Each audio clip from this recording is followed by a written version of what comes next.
et que l'amour peut pas être quelque chose de facile, c'est cool, c'est harmonieux, tout se passe bien, non. Ça, alors là, il n'y a aucune richesse, et ça, on s'en lassera très vite, vous voyez. Les unions fusionnelles, elles sont lassantes, vous voyez. Tandis que quand on a toujours à découvrir quelque chose chez l'autre, quand justement parce qu'il est vachement différent, c'est intéressant toute la vie, ça. Tandis qu'une espèce d'une recherche d'harmonie superficielle sur les sentiments et les sens, l'expérience montre que c'est extrêmement fragile.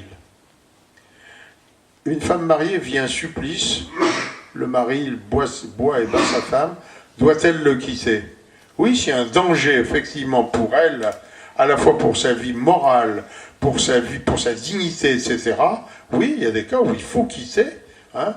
L'Église est contre le divorce, mais elle dit qu'il y a des séparations qui soient nécessaires. Alors aujourd'hui, les séparations aboutissent au divorce pour des raisons juridiques qui sont indépendantes des gens. Mais il y a des cas où véritablement, oui, une femme mariée doit quitter son mari parce que sinon elle va se détruire elle-même. Oui, il y a... Oui. Alors, deuxième alternative d'action, ou accepter ce mal et se dire que c'est Dieu qui m'envoie ce mal. Non, ça... acceptez pas... Vous voyez, il y a des choses où on peut accepter une souffrance et une épreuve, bien sûr. Hein. L'autre jour, j'ai rencontré, vous voyez, quelqu'un qui m'a raconté les dernières années, les derniers mois de la vie de sa femme. Eh bien, il a souffert un véritable calvaire parce que sa femme avait une maladie qui l'a dégradé de plus en plus. Et j'ai admiré au contraire cet homme, vous voyez, qui a montré à quel point son amour pouvait être héroïque pour cette femme, tout en reconnaissant qu'il en avait bavé, mais j'allais dire à la fois physiquement et moralement, considérablement. Ah ben lui, il l'a fait par amour, et certainement, comme il avait la foi, il a offert cette souffrance, vous voyez, en union à celle du Christ en croix, mais je veux dire, vous voyez, c'est pas du masochisme, hein, c'est pas du masochisme du tout, hein, c'est au contraire un surcroît d'amour qu'il a accepté, et qu'il a certainement offert à Dieu par amour pour Dieu en même temps, et ce qui lui a valu des grâces importantes. Voilà. Alors, c'est là où il y a un discernement, vous voyez, à avoir. Hein, est-ce qu'on doit se complaire dans une situation de mal où on est détruit, ou est-ce qu'on peut accepter une situation de souffrance qui ne nous détruit pas, qui ne nous détruit pas, qui non seulement ne nous enlève pas notre dignité, mais même la fait grandir. Cet homme qui me parlait, manifestement, vous voyez, au contraire, sa dignité d'homme avait grandi. Elle avait grandi à travers une souffrance très difficile, bon, que Dieu ne demande pas d'ailleurs à tout le monde. Dieu n'envoie pas le mal, c'est pas lui qui envoie le mal, hein. Il le permet. S'il le permet, la foi nous dit que la grâce de Dieu est capable de faire face, vous voyez, à certaines souffrances. Bon. Mais il y a aussi des choses où cette souffrance, elle n'est pas humainement supportable, et ben, il faut en tirer les conséquences. Allez. Que faire pour aider nos ados qui n'adhèrent pas à la foi? Insister, entre guillemets. Alors, là, moi, j'ai une position qui est la mienne. Hein. Je vais vous donner ma position d'ancien père de famille, hein, parce que maintenant, mes enfants, ils sont plus ados. Hein, l'aîné a 56 ans. Bon, donc, le problème... Mais avec mes enfants, je leur ai toujours dit la chose suivante. La relation personnelle que vous avez avec Dieu, c'est votre affaire. Et je n'ai pas le droit de m'ingérer dans la relation personnelle que vous avez avec Dieu. Bon. 2, notre famille, par contre, elle est chrétienne, et comme c'est une famille chrétienne, elle manifeste l'adhésion qu'elle a à la foi par la messe du dimanche. Alors que la messe du dimanche vous plaise ou pas, vous viendrez. Vous voyez ? Vous viendrez parce qu'à côté de ça, la famille, vous y recevez la bouffe, les loisirs, les vacances, etc. Donc vous suivez les règles de la famille. Ouais.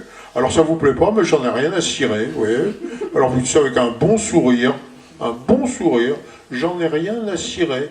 Et si ça te plaît pas, tu prends tes clics et tes claques, et tu verras, c'est pas facile de gagner sa croûte. Bon, alors voilà, je crois qu'il ne faut pas en faire un drame, mais en même temps, oui, c'est... Voilà. Alors, pourquoi c'est important?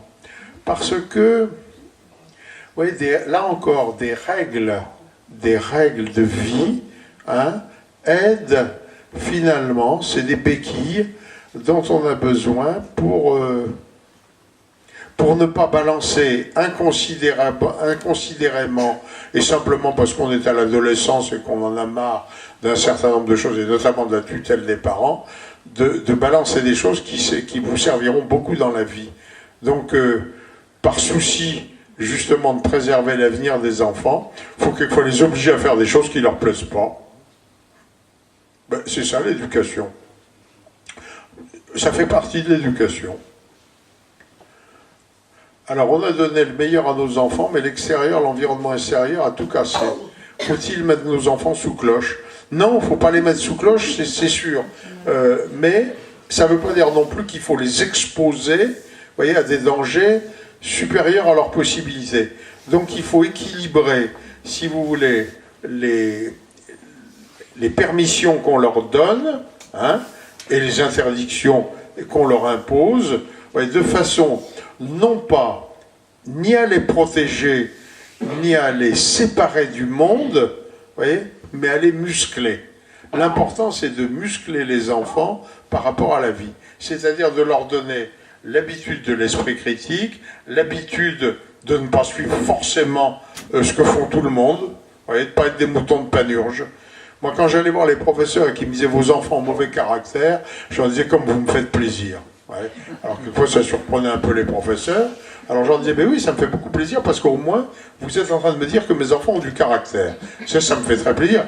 Alors on va s'arranger tous les deux pour améliorer le côté mauvais caractère, mais je préfère de beaucoup que mes enfants aient mauvais caractère que pas de caractère du tout. Ouais. Et je crois que c'est ça, il faut aujourd'hui habituer les enfants à avoir du caractère, c'est-à-dire à ne pas faire ce que tout le monde fait, à avoir des positions personnelles, c'est-à-dire avoir de la personnalité. Et ça, je crois que c'est très important. Comment, en tant que coéducateur, chef scout, animateur de colonies de vacances, etc., nous pouvons aller à contre-courant des modèles éducatifs familiaux? Alors, quand on a la chance d'être chef scout, animateur de colonies, etc., comment dirais-je, on fait appliquer aux gosses les règles du scoutisme, de la colonie, etc. Si les parents veulent retirer l'enfant de ça, c'est leur droit de parent, il n'y a aucun doute, mais c'est de leur dire, si votre fils vient avec nous, soit au scoutisme, soit à notre colonie de vacances et tout, je vous préviens, il y aura des règles du jeu, hein, qui seront celles que nous imposerons pour le bon fonctionnement de notre scoutisme ou de nos colonies de vacances, et puis voilà. Puis ça sera comme ça. Alors, il ne s'agit pas de juger les parents, hein, il s'agit de dire chez nous c'est comme ça. Voilà. Ben, souvent l'école a déjà joué ce rôle-là. Hein.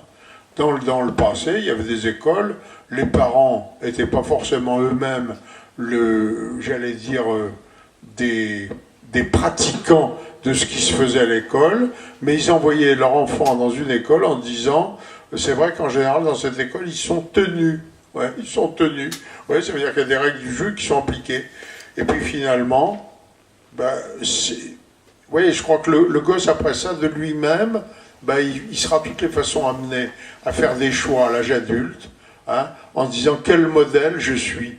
Le modèle de la société, le modèle de mes parents, le modèle de telle école où ils m'ont envoyé. Finalement, qu'est-ce qui est... De toutes les façons, on est tôt ou tard amené à faire des choix personnels. C'est pour ça qu'il faut aider les enfants à avoir une personnalité, pour qu'ils puissent faire des choix personnels. Mais les enfants, vous voyez, on n'en est pas propriétaire. Hein.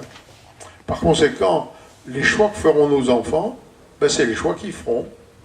Alors ils sauront peut-être que certains choix ne sont pas les nôtres, que ça ne nous plaît pas, mais que faire? À partir du moment où ils vont être adultes, ils vont de toutes les façons faire leur choix.